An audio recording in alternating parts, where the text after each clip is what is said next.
Jamie, man, I am excited to have you on the show today, brother. I'm really excited just because of what we're going to be talking about. Our audience has no clue. They're thinking we're going to talk about entrepreneurship and how to kill it in business. And we're going to highlight a little bit of what you're doing and what you're seeing as for success in in the industries that you serve.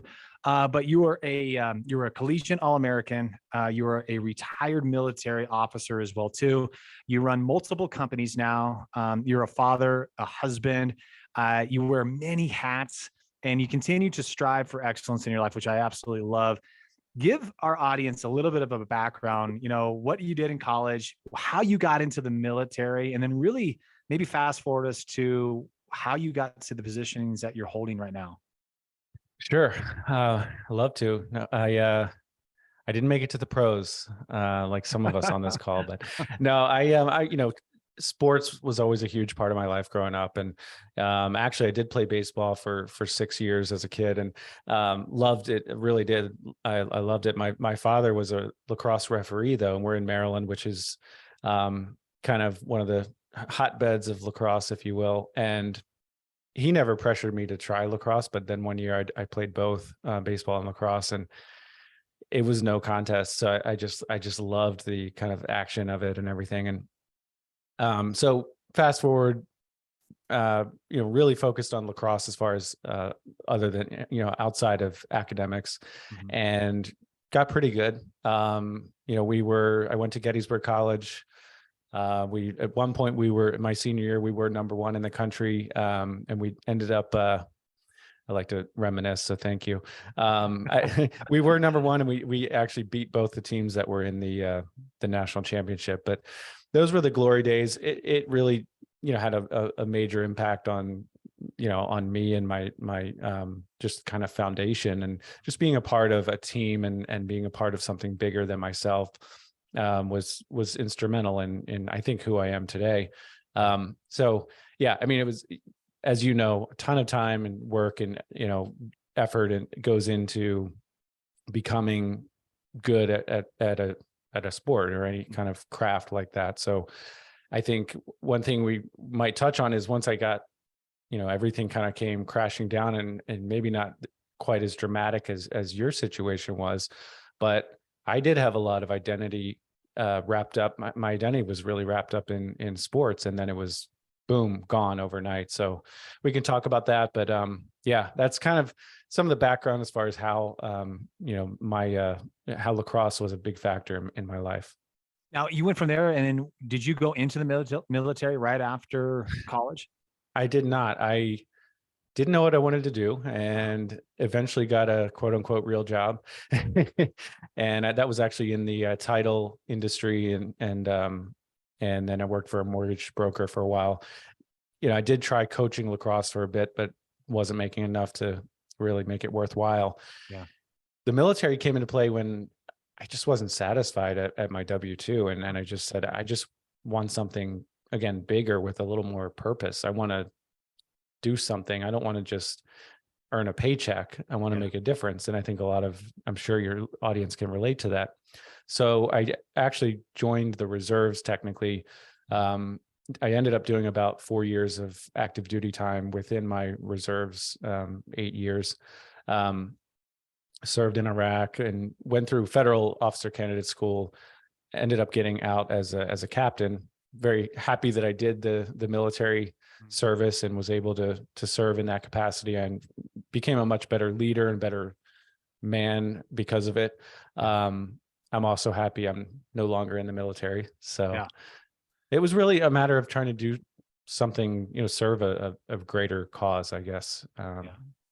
That was the reasoning behind it. I love it. We talk about this all the time in our man-made group. I think that men need a vision for their life. And I think that a lot of the reasons why we find ourselves, especially as men, trying different things and going in different directions, some of them not healthy for us, is because we lack clarity. We lack a vision for our life. And for you to be able to go to college, have that vision of what you want to do with lacrosse, work at it, own those skills, become an All-American. And then, of course, as you got into life, you realize that you needed that structure again. And so that's why the military was an attractive avenue for you. And first of all, thank you for your service. we need great men and women to be serving on the front lines for us. We know kind of where we're at as Definitely. a country. We know what the world is doing.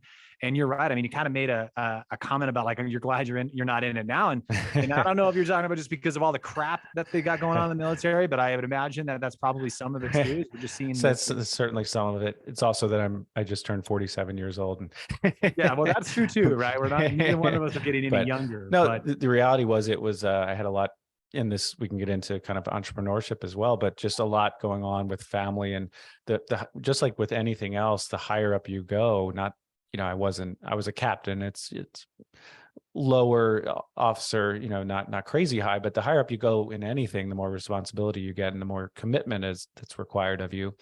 And frankly, I got out because it was starting to take too much away from family time. So that gets to priorities and vision and that kind of thing as well. So. Yeah. Well, right now you have two companies. You one of your companies, you buy mortgage notes, and then Yep. another one you actually do loan servicing as well too. Yeah. And we know that like right now that's got to be an interesting market to be in right now. I know that you guys are successful, that you guys are doing really well still, but Yeah. I got to imagine like just with the volatility of where rates are at, some of it is. I mean, have you been concerned about what the future of what business looks like at all?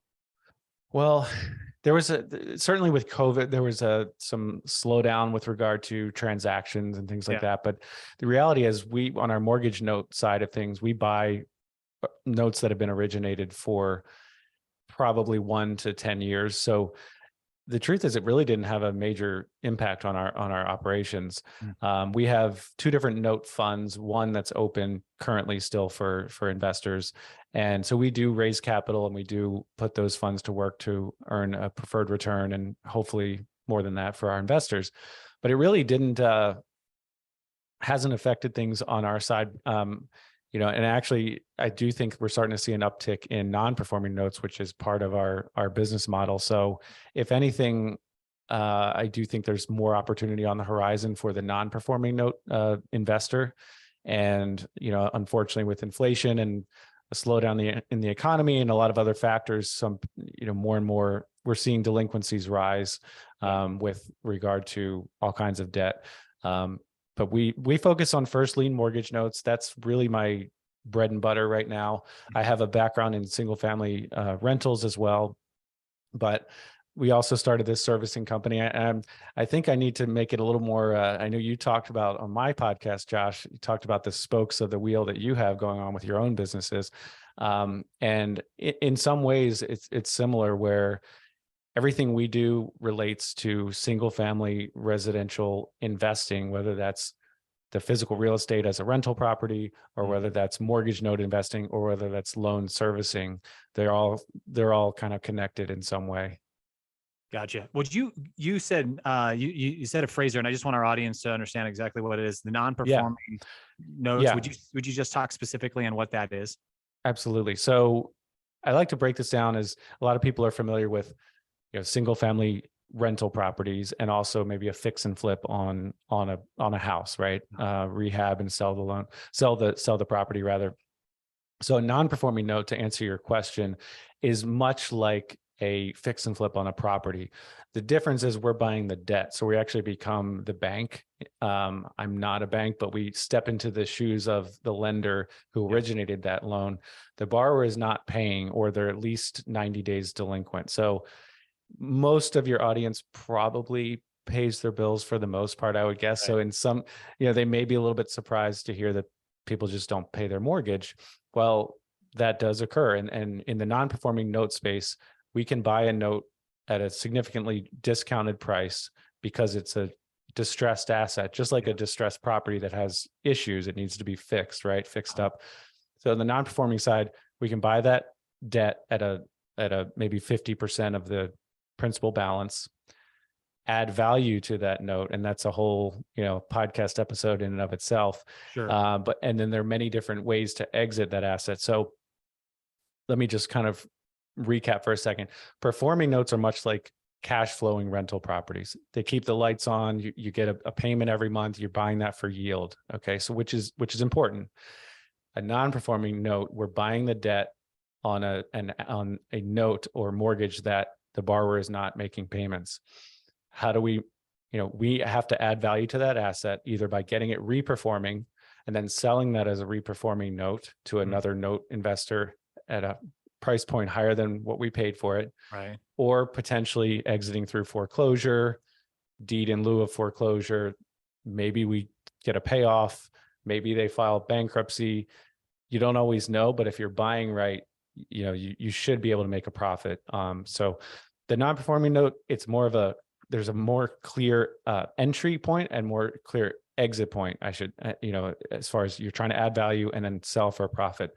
Performing note, it's a cash flow play, so you can sell it whenever you want, as long as it's you're not going to add value to it because you paid retail for it. You're going to sell it for retail, very similar to a rental property in that regard. Yeah, I love the analogy. So I think those are really good. People understand a lot, especially on our podcast. A lot of people understand the real estate world. They've got rentals themselves, so that was a really good analogy to break that down. All right, so let's move on to really what I'm excited about talking about. You mentioned a little bit earlier of your podcast, Adversity to Abundance.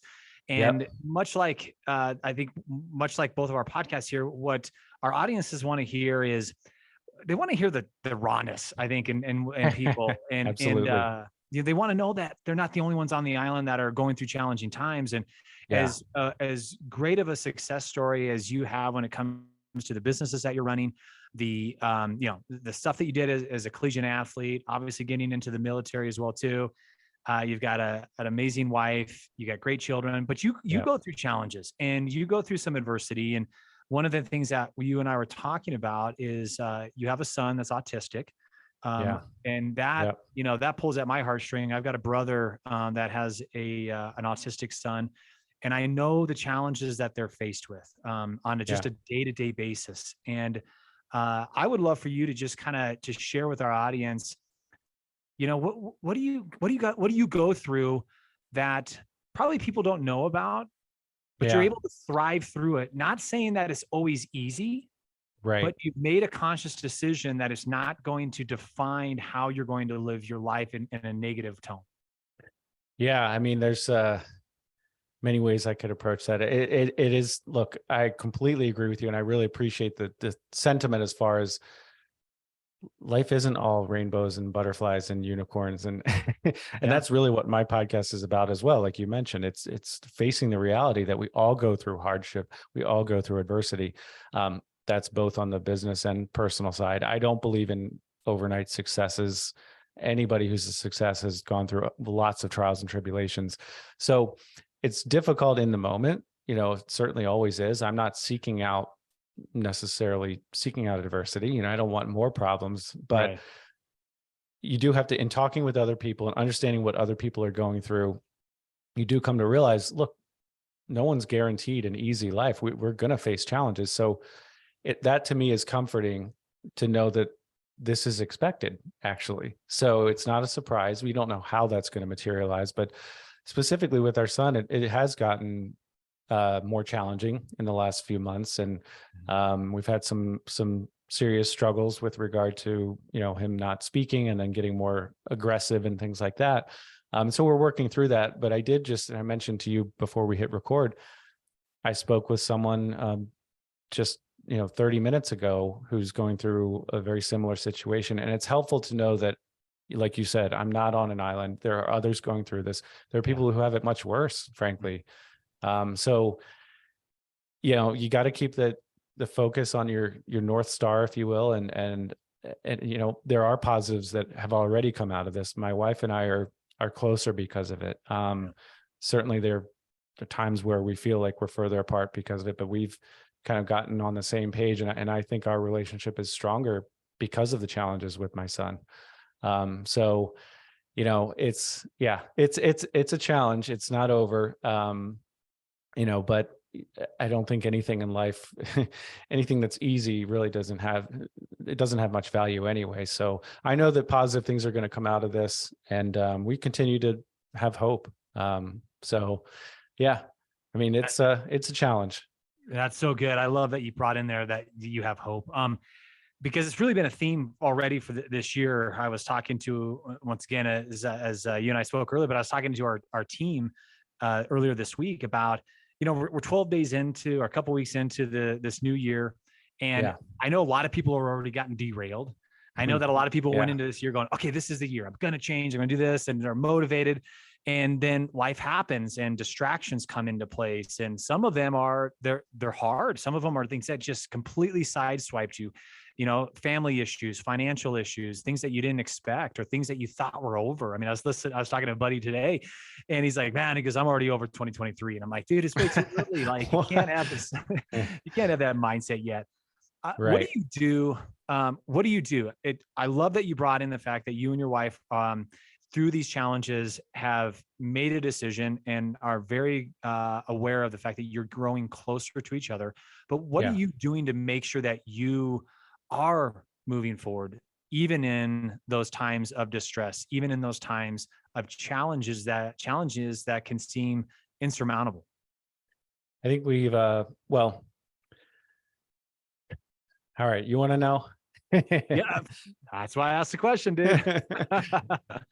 So we did actually go through a counselor ourselves, and it's been really good. And we've been much more intentional with kind of how we approach each other, and been much more appreciative. It's easy to say this; it's hard to describe what that means. But I think just through all of these challenges, probably started with COVID and all this, with just a lot of stress related to everyone being at home and all that.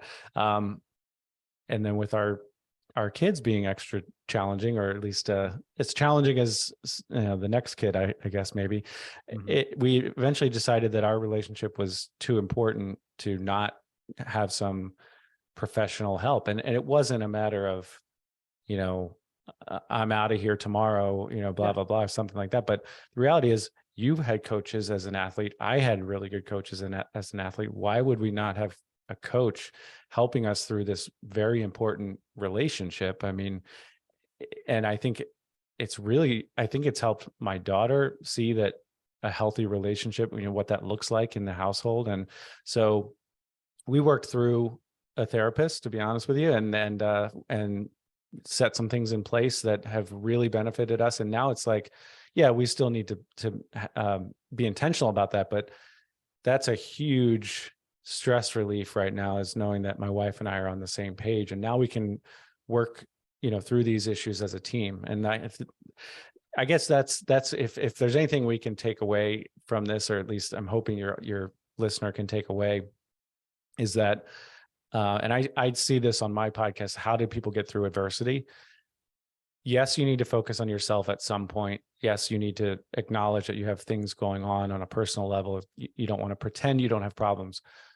Every single one of my guests, and this is true on your episode as well, Josh, is at some point they focused on others and serving others and being a part of something bigger than themselves, whether that's a team, whether that's a family, whether that's just their organization at work. To me, that's an absolute critical piece to getting through adversity. So I'm hoping that helps. Well, I got to tell you, buddy, that thank you, first of all, for saying what you said about you and your wife and the assistance that you guys get, because I will say, I think more and more it's common that people are feeling comfortable getting somebody else involved in the most important relationships in their lives. And it should be that way. I 100% agree with you. I don't care how healthy you think your relationship is. If you are not growing at the level that you want to in your personal life with those relationships, you should be bringing somebody in. And I'll be honest with you too. Like Kate, my wife and I, we have an amazing relationship, but there are times where it's not the healthiest. There's times where I'm not the healthiest. There's times when she's struggling, and we have to have those hard conversations. In fact, I think it was about a month ago. Holidays are always stressful, right? Sure. Anytime you get into these significant times of the year where there's just so much pressure, there's so many things going on in life. If you're not communicating and you don't have the ability to do that, you find yourselves getting distracted with life, and then you find yourselves kind of slowly moving apart. And that when communication is gone, then of course, so many other things in those relationships are gone. Yeah. And I mean, she and I had that conversation. I mean, I told her, I was like, I'm willing to do anything. If we need to go and talk to somebody just so that we can verbalize the challenges that we're facing, the things that Right. we love for each other to grow in, to help Yeah. each other and complement each other with. Yeah. Well, I think it's awesome. couple things come to mind. One is just the act of, you know, I think my wife appreciated the fact that I was willing to speak with a counselor, and that goes a Yeah. long way. Just the fact that we did it, right? Yeah. And so then it means, okay, I'm willing to set aside a financial investment and a time investment for our relationship. That means something. Yeah. And then secondly, just this goes back to kind of knowing that you will go through trials and tribulations, but life has seasons. And so just because maybe you and your wife are not doing great this month, that doesn't mean your relationship's over or doomed, Yes. and I'm not 100%. necessarily speaking just to you, but just know that, you might have a year that's not so great. Yeah. That's, yeah, it's not ideal, but that happens. And so Right. it's okay to know that, no, you're going to come back together. And as long as you both, actually, I remember, this goes back to my young life days a long years ago, but somebody, a guy who was a mentor, kind of he drew a thing where it was like God was at the top, and then you and your spouse or you and your significant other were more at the bottom parts of the triangle. And as you move closer to God individually, you actually move closer together as well. So that's another metaphor or analogy to keep in mind as well. Yeah. Well, what do you do as as you are going through trials and tribulations, Yeah. as you continuously try to grow your companies, and of course, there's always setbacks in that. Whether it's an economic Yeah. setback, whether it's a financial setback, whether it's a partnership setback, there's always Yeah. challenges that we're Yeah. facing. What are you doing to make sure that you are prepared for those challenges to the best of your ability? Yeah. I mean, I think one thing I've learned is to try to say, not what if, but even if. So I learned that from one of my podcast guests as well, which is, not what if this happens, what if this happens, what if this happens, because that's how you just build up anxiety and fear over things that probably aren't even going to materialize. Yeah. But what you can say is, even if, even if that happens, we'll find a way. So that's just a minor, but important mindset hack. Yeah, I mean, one of the things, I think this year for me, I'm trying to focus on quality over quantity. I'm trying to tighten up our processes within our businesses. I'm also trying to focus on my own health, and it doesn't mean I'm totally unhealthy, but I guess the challenges we've faced within our family and I have had partnership challenges in business as well. These situations have really helped me put things in perspective and help me prioritize. So I guess that's what I would say to answer your question is, I'm really focused on kind of doing the Pareto principle, I guess, of the 80-20 rule, where you're focused on the 20% that gets 80% of the results. I'm not trying to do everything this year. Yeah. I'm trying to really focus on priorities, and that is family, health, and the parts of our businesses that are working well. So not sure if that answers your question. You can't anticipate every challenge. I don't exactly know what's going to happen in our businesses, in 12 months from now. But I'm confident that, that we're going to continue to do well. And I think just keeping in mind too, serving others, and it's easy to say that, right? But really trying to serve your investor or serve your client or serve your team that you're working with, I think if you help enough, I think it was Zig Ziglar, if you help enough people get what they want, you'll get what you want. Yeah. So you're trying to just kind of be a good listener and be a good leader, and just be ready for what comes. You don't know what it's going to be, but we'll weather the storm. Absolutely. Well, it sounds a lot like what you're doing now, what you're committed for 2023 is exercising your no muscle a little bit. I think that there's seasons of life where you have to start exercising the yes muscle in order for you to get into those opportunities of growth and start to say yes to those things. But then it gets to that point where sometimes that can be overwhelming. And now you have to look at what season you're in, and that ability to say no to those wild goose chases, or to say no to those things and those projects that you believe that you really should be doing. Absolutely. Divert you away from the 20% that you talked about. And I think that's really good. It seems like that's a season that you find yourself in. I love that. Yeah, that's great. Do you do you do a word of the year by chance?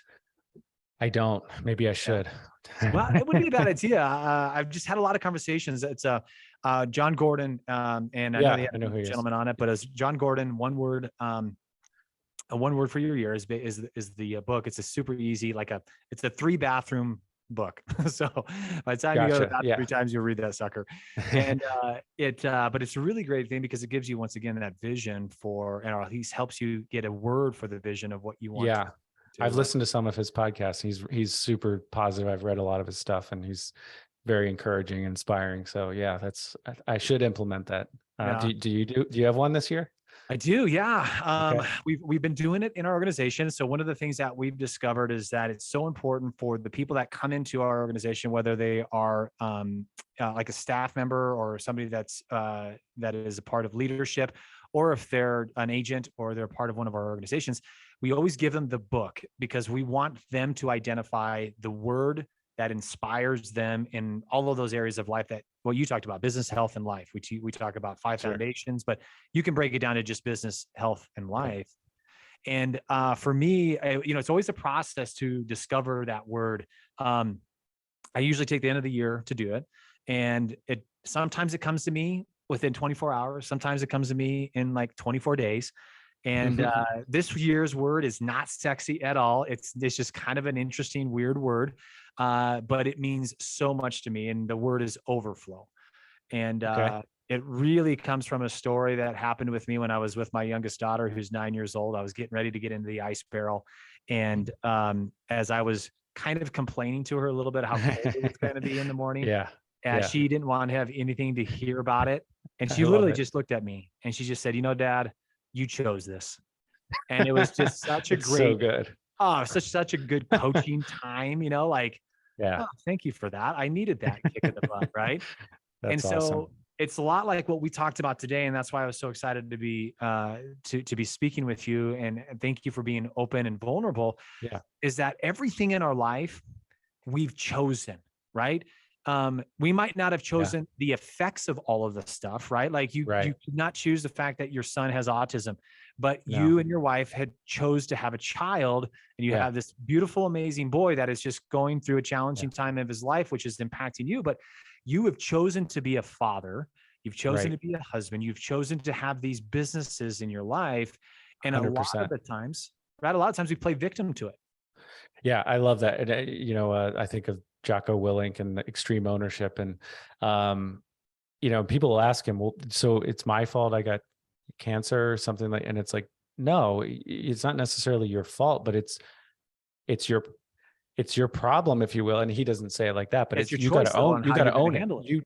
Exactly. It's your choice how to respond, and you got to own your situation. I mean, and I do find that liberating, frankly, because there's no one else to blame. It is what it is. Let's take ownership and do what we can to move forward. And I do think, again, there is a time to maybe not even wallow, but there is a time to recognize, look, this sucks. This sucks, right? This is terrible right now. But I think what gets you moving forward mentally even is action, just one step in the direction, and then maybe you pivot and make a change. But so and to me, that's part of taking ownership, which is what you're talking about. So how did it, so overflow it plays into that? Yeah. So overflow plays right into it, because I looked at all of those foundations in my life, and I basically looked and said that, I am responsible for how I show up in every one of those areas. And how do I want to show up? And for me is like, I want to overflow. I want to overflow in my faith. I want to overflow in my faith within myself. I want my presence to overflow when I walk into a room so that people know that I'm excited to be there. I want to overflow in my relationships with my family, my fitness, my finances, and of course, the future that I see and that I want to envision in my life. And so to me, it just gives me power. It gives me excitement to be doing the things that I know that I'm called to do or that I need to do in those areas of my life. So overflowing in every one of them. It's like we always talk about our cups being dry right? Where Right. customers just like, oh, my cup is half empty. My cup is completely dry right now. Yeah. To me, the vision is always about the water just overflowing that in that cup. And that's Yeah. the mentality that I have to have. Well, and if I could, I'll just briefly speak. I know we're probably starting to wrap up here. Yeah. I in 2015 is when I went part-time. I worked for the Department of Defense, which came out of my military service. So I was a civilian for 14 years. From 2015 until March of 2022, because I ended up leaving my W-2 last year. I worked part-time.